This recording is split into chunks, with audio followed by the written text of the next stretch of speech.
The event hall of the Grand Continental Hotel in Denver, Colorado, glittered on the night of the launch of Cesar Marsh's most ambitious real estate project, a complex of luxury towers set to change the city's skyline forever. Hundreds of guests, including investors, local officials, and business journalists, strolled among tables draped in white silk cloths, champagne glasses in hand, admiring the illuminated models of the future buildings designed to dominate the horizon. Cesar, dressed in an impeccably tailored black suit, moved through the crowd with the confidence of a man who had built his entire life on the reputation of never making a mistake. At 35, he was one of the best-known figures in Colorado's real estate world, a name that appeared constantly in industry magazine rankings, an example often cited by those who dreamed of starting from nothing and going far. Beside him, dressed in an expensive evening gown, stood Alexandra Duke, his fiancée, the daughter of a family with a long tradition in the city's banking business, a beautiful woman whose smiles always seemed calculated, better suited for photographs than for genuine feeling. "Your speech was flawless, Cesar," she said, leaning lightly on his arm. "My father was very impressed. I think he'll be willing to discuss financing for Phase 2 of the project." "Perfect," Cesar replied with a satisfied smile. "Exactly the kind of partnership we need to take the company to the next level." Their conversation was interrupted by a murmur beginning to spread from the main entrance of the hall. Cesar turned his head, curious, and felt his blood run cold when he saw the woman who had just slipped past the hesitant door staff, who weren't sure whether to stop someone insisting she had a personal connection to the event's host. Mary Marsh, his mother, wore an old coat, faded from countless winters, her grey hair pinned into a simple bun, her hands rough from years of work at the sewing machine. She carried a box, clumsily wrapped in gift paper, and her face glowed with a proud, emotional smile, completely unaware of the storm her appearance was about to unleash. "Cesar!" she called out happily, making her way through the elegant guests who watched her with a curiosity mixed with quiet disdain. "I came to see you, sweetheart. I couldn't help it. I read about the launch in the paper, and I wanted to bring you something too. A pillow I sewed myself for your new office." Or Cesar felt his cheeks burn with shame, aware of the glances turning toward him, toward that poorly dressed woman, so out of place amid the elegance of the hall. Alexandra shot him a quick glance, full of a disapproval she didn't bother to hide, and her father, standing only a few steps away, raised his eyebrows, clearly puzzled. "Mom," Cesar said, lowering his voice, hurrying over to her, "what are you doing here? I've told you countless times to let me know before showing up somewhere I'll be."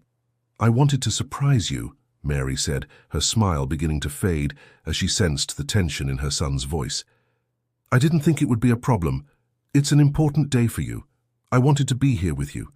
"This isn't the time, Mom," Cesar hissed, casting an anxious glance toward Alexandra and the guests around them, who had already begun whispering. "There are important people here, investors, journalists. You can't just show up out of nowhere, dressed like this."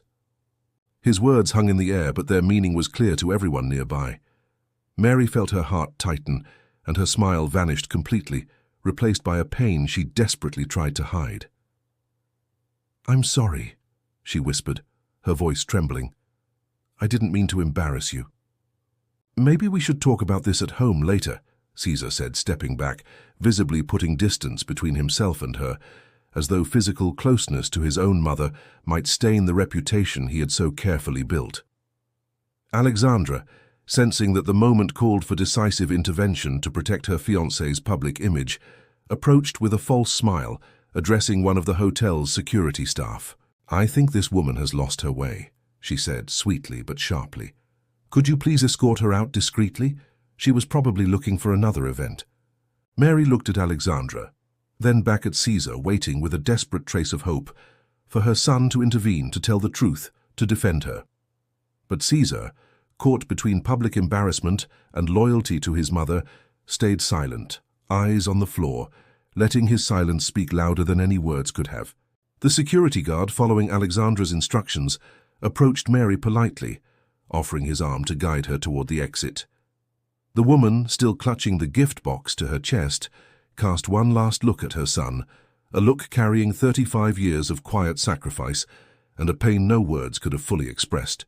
"I wish you nothing but the best, Cesar," she whispered almost inaudibly, before turning and heading for the exit, her back straight, refusing to let anyone in that room see the tears that had finally begun to fall. Once the doors closed behind her, the hall gradually returned to its earlier buzz, the music picking back up its cheerful rhythm, conversations about investments and projects resuming as though nothing had happened. Only Cesar remained still for a few moments, staring at the door his mother had just disappeared through, feeling for the first time in a long while a strange emptiness in his chest that ambition and success didn't seem able to fill. "Are you okay?" Alexandra asked, taking his arm, her expression of concern seeming tied more to his public image than to any real emotional state. "Don't worry. No one will still be talking about it tomorrow. That woman probably really was lost."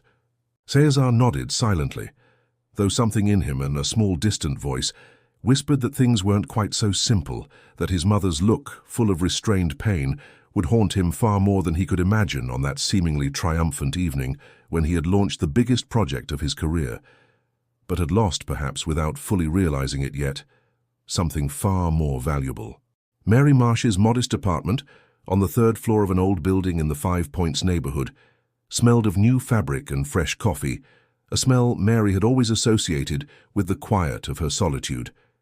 She sat at the kitchen table, still in her coat, unable to find the strength to take it off, replaying in her mind over and over her son's ashamed look and the harsh tone with which he had, indirectly, banished her from his own success. The doorbell rang shortly after midnight, a sound that made Mary jump. She opened it to find Bob Elliott, the family friend and lawyer who had discreetly handled all her affairs over the years, a man past 60, with a gentle but determined look. "I heard what happened at the launch," he said without any preamble, walking straight into the apartment. "Diane, your assistant at the shop, told me. Mary, you can't keep going on like this." Mary sighed, sitting back down at the table, and Bob sat across from her, his expression full of concern. "What do you want me to do, Bob? Tell him the truth? Destroy everything he's built by telling him his success wasn't entirely his own?" "The truth wouldn't destroy anything of his, Mary," Bob said gently. "On the contrary, maybe it would show him who you really are, and maybe it would make him understand that the way he's treating you now is a terrible mistake." Mary shook her head, her eyes glistening. "No, Bob. I made a promise to myself 15 years ago, when I gave him all that money without his knowing. I swore I'd never do it for gratitude or praise. I did it because I was his mother, and because I believed in him, even when everyone said his business was doomed to fail. If I tell him now, after all these years, it'll look like I want something from him. It'll look like emotional blackmail. I don't want that." Bob looked at her for a long moment, sadness mixed with admiration for the strength of character in the woman before him. "Do you remember," he said slowly, "that small run-down office where Cesar used to spend his nights trying to save his first project from bankruptcy? The company was one step from collapsing completely. Every bank had turned down his loan applications. And then, right before everything fell apart, a capital infusion appeared from an anonymous investor through a company registered abroad that saved his business right in time." "I know that story as well as you do, Bob," Mary said with a bitter smile. "I was that anonymous investor." "Exactly," Bob said. "And where did you get that money, Mary? I remember it perfectly. You sold the family home in Golden, the house with the old orchard, inherited from your grandparents, land that was worth a fortune even then because of the view and how close it was to the city. You sold your only inheritance, the only thing that still connected you to your childhood, so your son wouldn't lose his dream." Mary looked out the window, toward the distant lights of the city, remembering that day years ago when she'd signed the sale papers with trembling hands, knowing she was giving up forever the last tangible link to her parents, but convinced she was making the right choice. "Cesar believed he'd made it on his own," she said finally. "And I think that's exactly what made him keep fighting, keep pushing, become who he is today. If he'd known that his mother, a simple seamstress, had saved his business, maybe he would never have truly believed in his own abilities. Maybe he would always have felt indebted rather than capable. Or maybe," Bob said gently, "he would have understood that real success never comes entirely on its own, that there's always someone who believes in you more than you believe in yourself, and that this isn't weakness. It's the greatest proof of love anyone can offer you." Mary stayed silent for a long while, thinking over his words, remembering that humiliating evening at the hotel, Alexandra's scornful look, Caesar's complicit silence. "Maybe you're right, Bob," she said finally. "But I'm not ready to tell him yet. I don't want the truth to come out as a weapon, as a way to make him feel guilty. If he ever finds out, I want it to happen naturally, when he's truly ready to understand. Not when I decide to force him to see it." Bob nodded, respecting her decision, though a trace of worry remained in his eyes. "All right, Mary, but promise me one thing. If the situation gets worse, if you feel that the pride and snobbery of that Duke family are starting to pull him completely away from you, from his roots, from the man he was before he became so obsessed with image and status, then maybe we'll need to reconsider this silence." "I'll reconsider," Mary promised, though deep down she hoped desperately that it would never come to that. In the weeks that followed, Mary kept working at her small sewing shop, stitching wedding gowns and elegant suits for clients from across the city, a talent inherited from her grandmother and honed over 30 years of uninterrupted work. Clients valued her for her rare skill, but few knew about the fortune she had once had or the sacrifice she had made for her son. A secret Mary kept hidden with the same care she kept every secret her clients shared about their weddings and special occasions. Caesar, for his part, tried to convince his own conscience that he had behaved properly on the night of the launch, that he had, in fact, protected the company's image and the reputation he'd built with such effort. But at night, in the silence of his luxurious apartment downtown, his mother's pained look kept coming back to him, refusing to let him sleep peacefully, as though his soul, unlike his cold businessman's reason, already knew, somewhere deep down, that he had made a mistake whose consequences were only just beginning to unfold.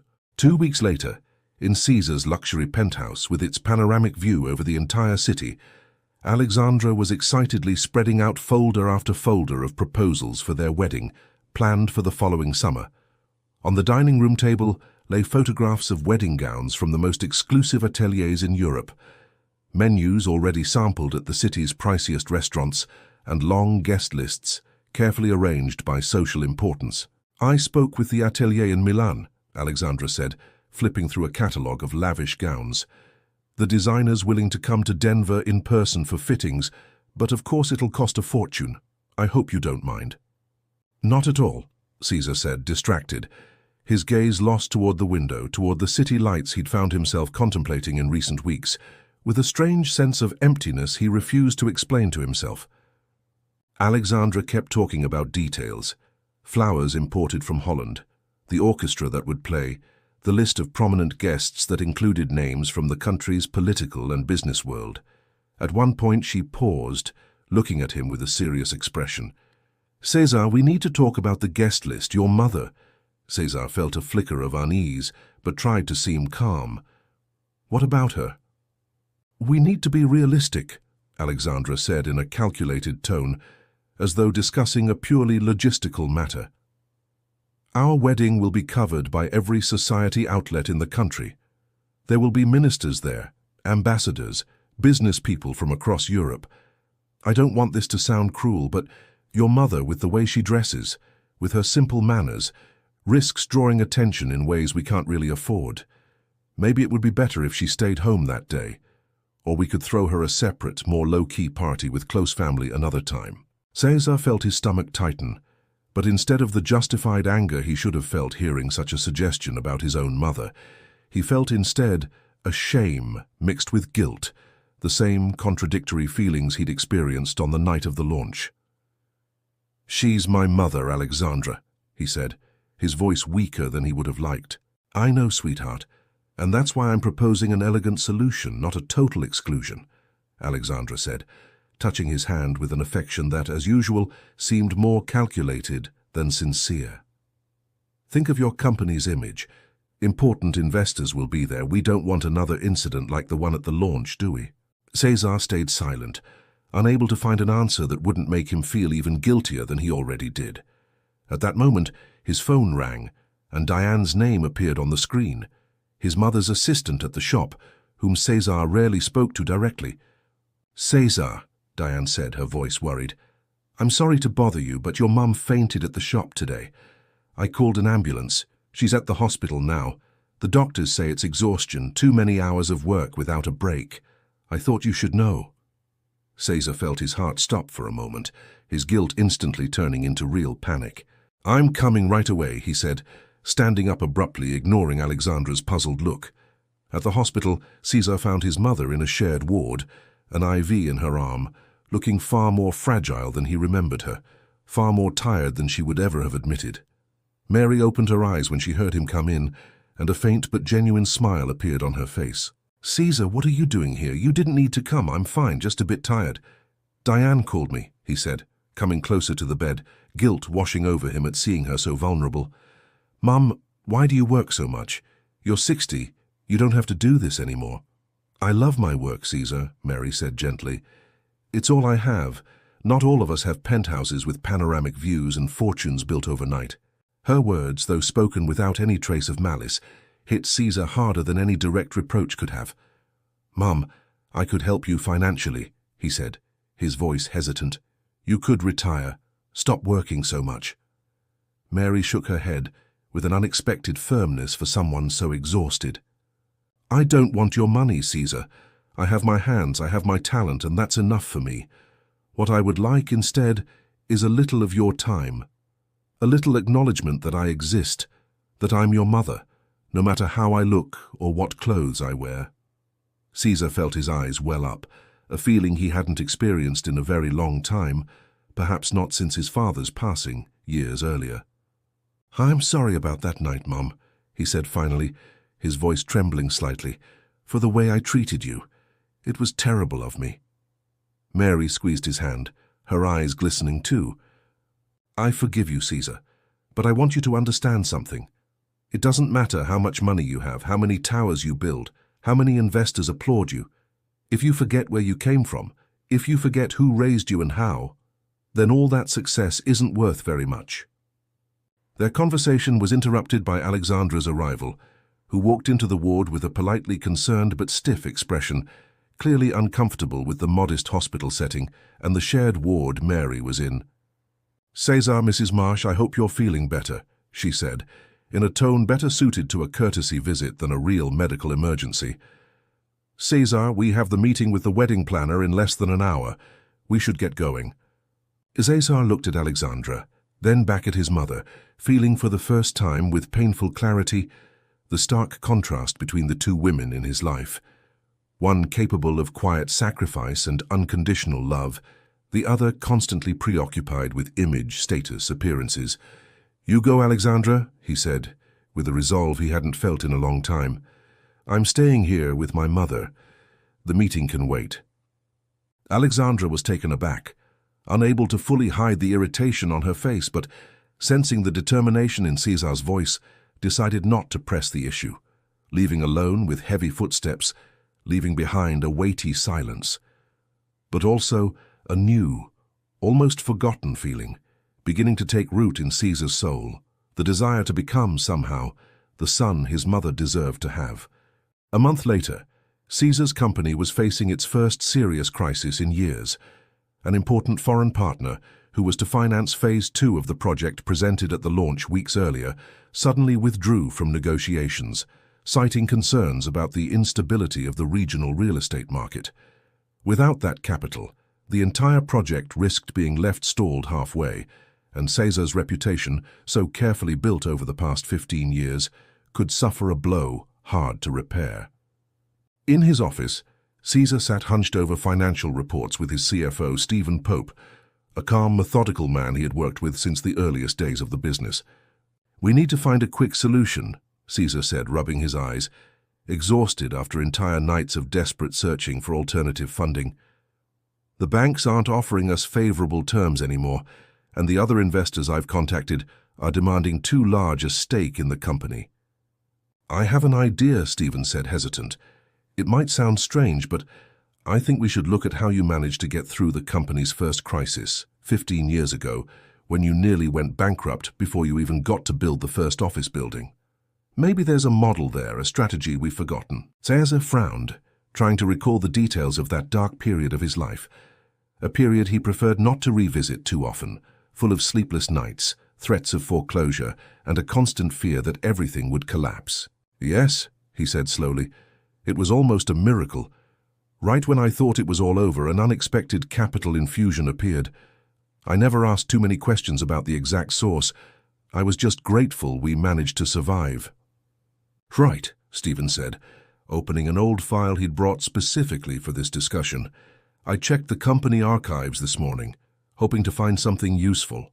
That investment came through a company registered in Cyprus called Silverleaf Holdings. I tried to find more information about it, but the structure is completely opaque, typical of shell companies set up specifically to protect the real investor's identity." Cesar leaned over the documents spread on the table, reading carefully through the details of the transaction from 15 years earlier. The exact amount, the date of the transfer, the name of the lawyer who had brokered it all. "Bob Elliott," he read aloud, recognizing the name. "That's our family's lawyer, my mother's friend for decades. He handled the paperwork for this company." Stephen nodded, just as surprised as Caesar at the apparent coincidence. "It seems so.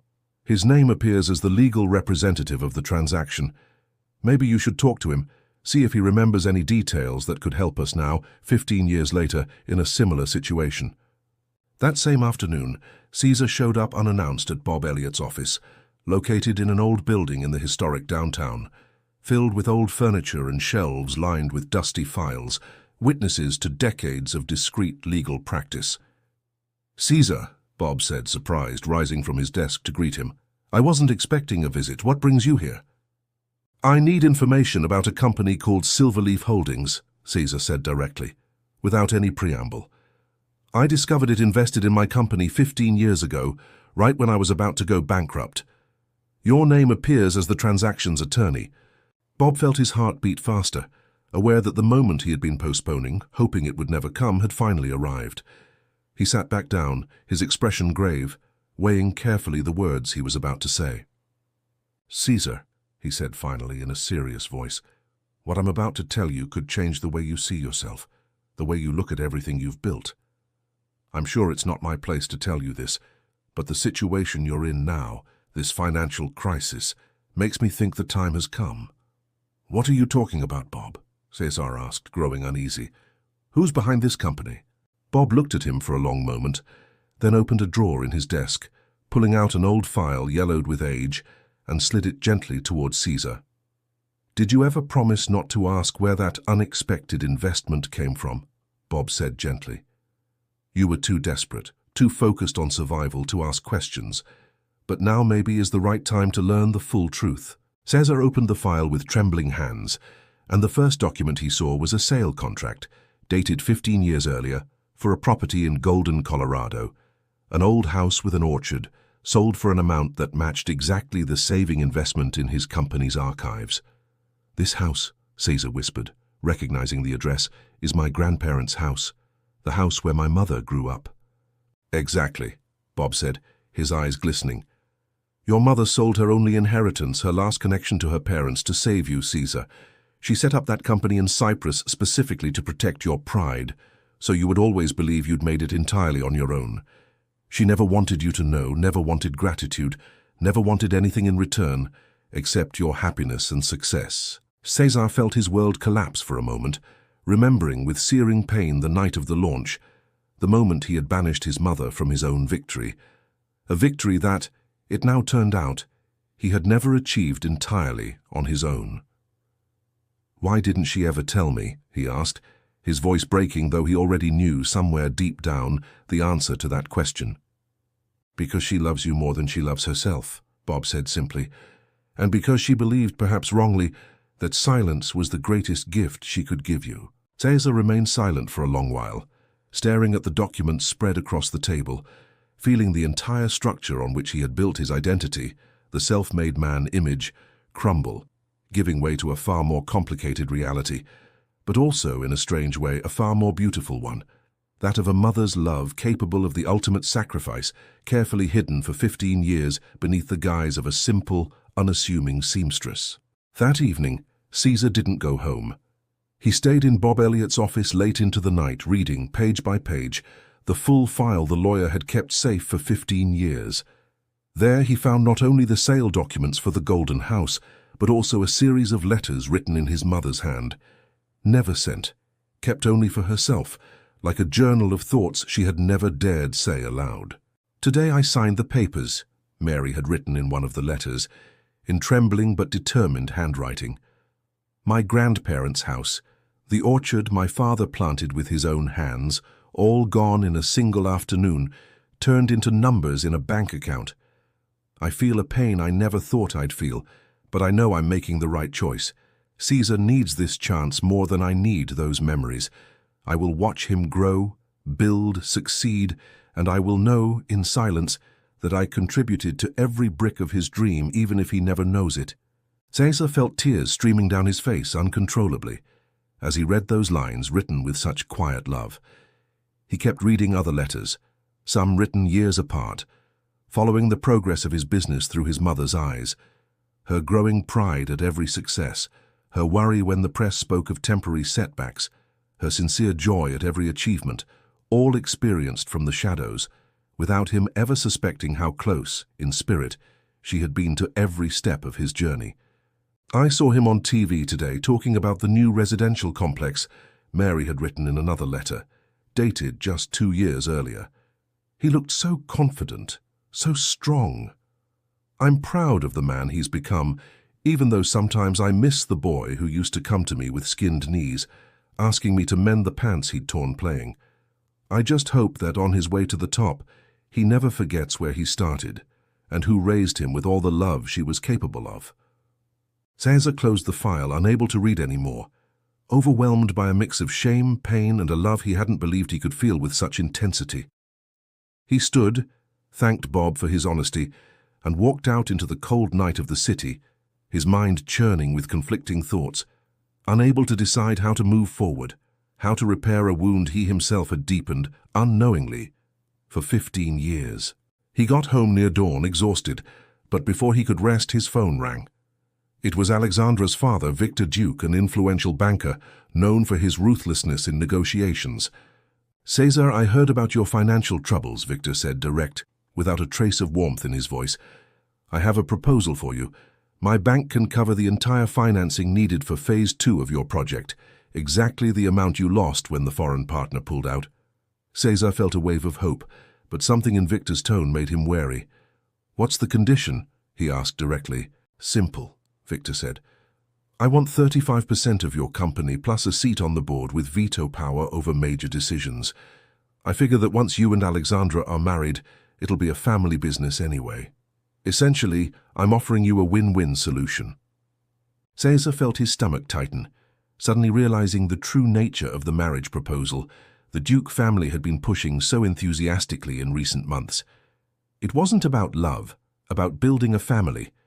It was a business transaction, elegantly disguised as a romantic relationship, exactly the same kind of cold calculation Alexandra had applied to his mother, evaluating her like an asset that might negatively affect the company's public image.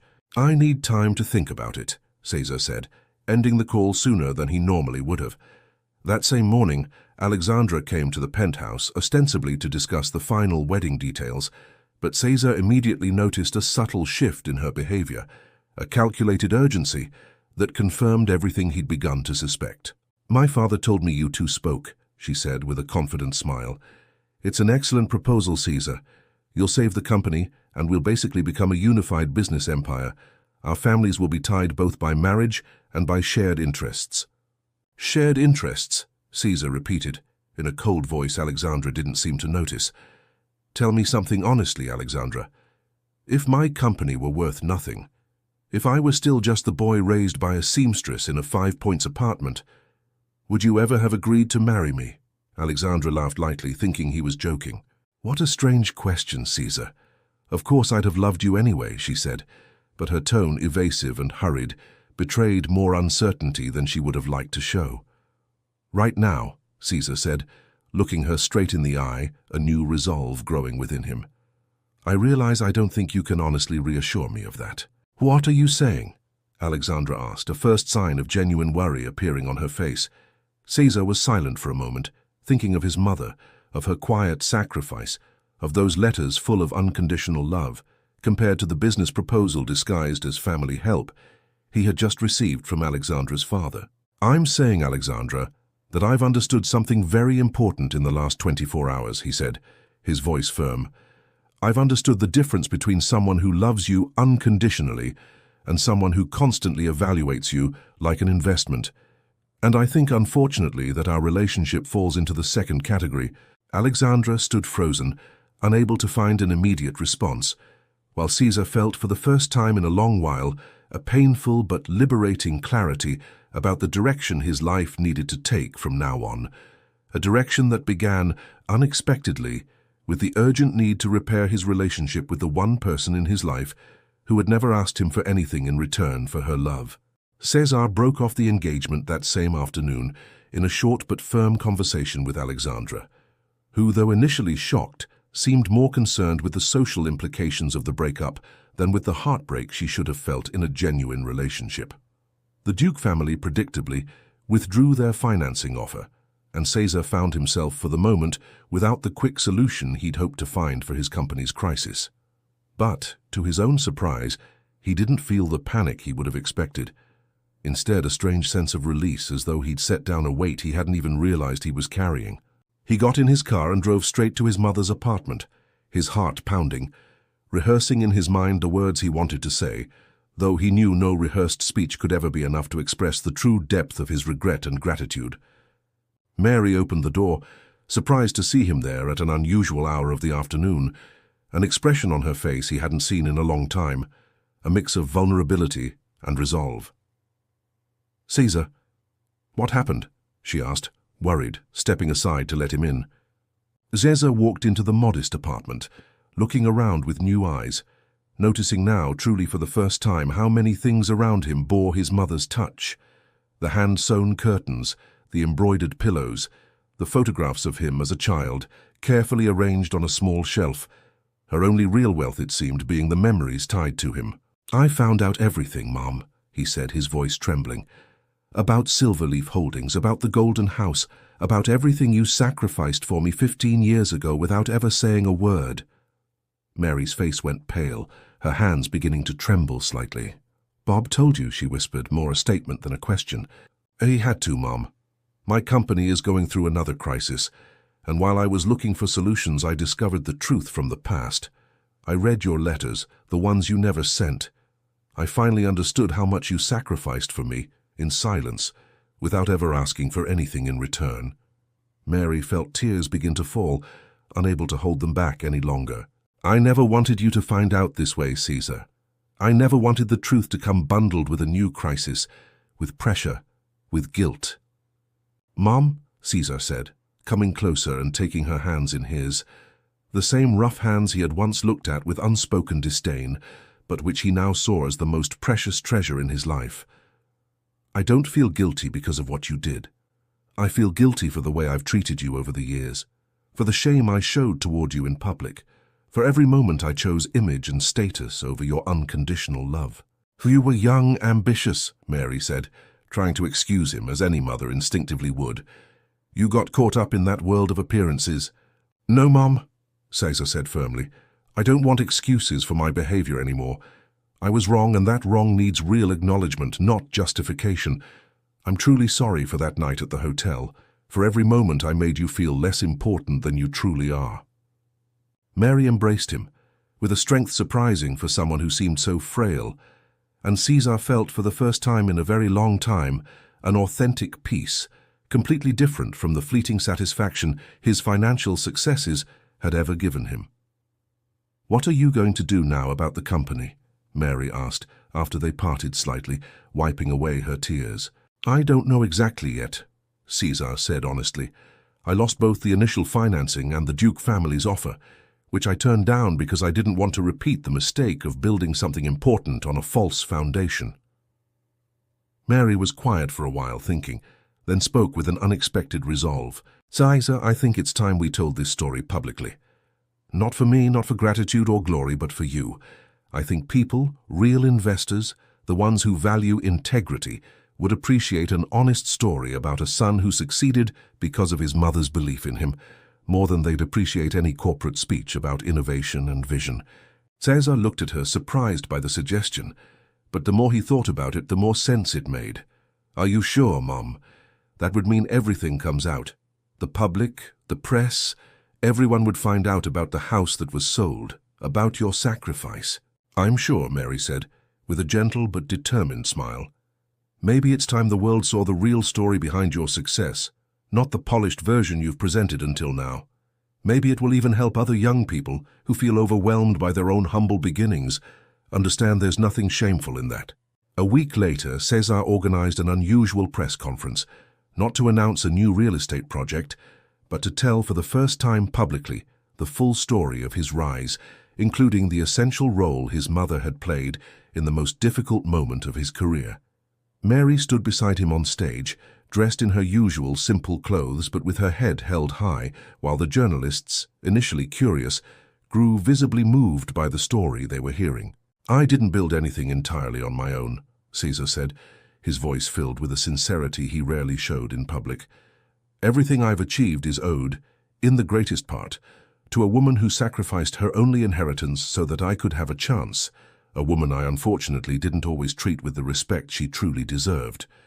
Today I want to correct that, publicly, in front of everyone."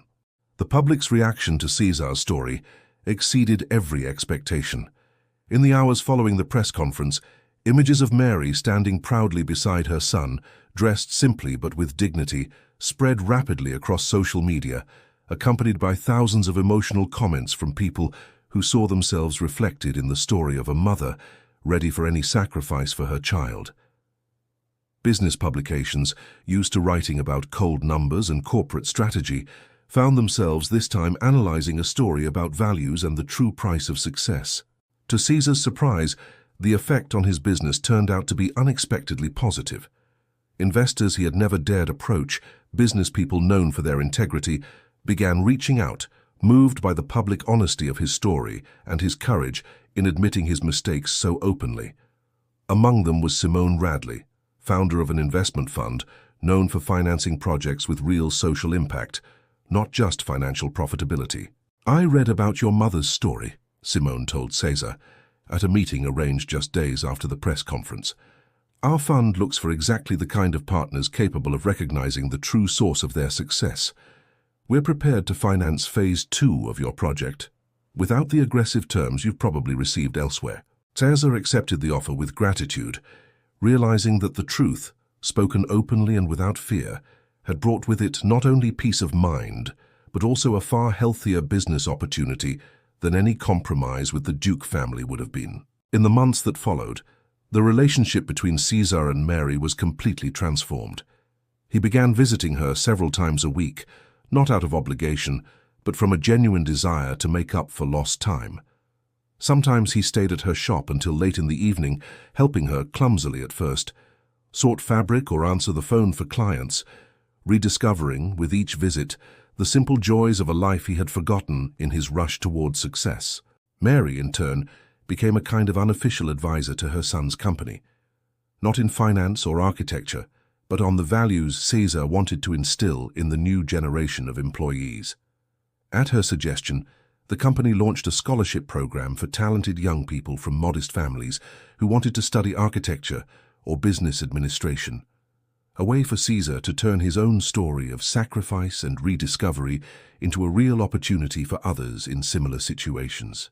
On a fall afternoon exactly 1 year after the humiliating night of the launch, Cesar organized a very different kind of event, the opening of a new community center, built free of charge by his company in the modest neighborhood where his mother had spent most of her life. At the building's entrance, a bronze plaque bore a simple but meaningful inscription: "Dedicated to Mary Marsh, who taught me that true wealth is never measured in money, but in the quiet sacrifice of those who love us unconditionally." Mary, moved beyond words, sat in the front row of the ceremony, alongside Bob Elliott and Diane, watching her son speak to a crowd far larger than the one at the launch a year earlier, but this time with a sincerity that had been completely absent from his previous speeches. "A year ago," Cesar said, looking directly at his mother, I made the greatest mistake of my life, in a hall full of people we consider important. I chose appearance over love, social status over gratitude. Today, here, in the neighborhood where I grew up, I want to say clearly to everyone, everything I have ever achieved is owed to a woman who gave up her own inheritance for me, without ever asking for anything in return. There is no tower, no luxury building, no sum of money that could ever equal the value of that sacrifice. The crowd's applause rang out for a long while, and Mary, tears of joy streaming down her cheeks, felt, for the first time in a very long time, that all those years of quiet sacrifice had, at last, been fully seen and appreciated. In the months that followed, Caesar and Mary's story became an example frequently cited in the local business community, not for his real estate development strategies, but for the courage to publicly admit a mistake and turn a past shame into a valuable lesson for everyone around him. Caesar kept building, but from then on, every major project carried in some discreet corner a tribute to his mother, a constant reminder of the true roots of his success. Dear friends, we hope Mary and Caesar's story touched your heart the way it touched ours while we wrote it. If this story's emotion won you over, we warmly invite you to subscribe to our channel and hit like to help us keep bringing you stories about love, sacrifice, and hidden truths that sooner or later always come to light. Every day we prepare new stories, just as full of emotion and unexpected twists, so don't forget to turn on notifications so you never miss a chapter of what's coming. We'll be waiting for you in the comments to hear which part of Mary's story moved you most, and we can't wait to see you again for our next story.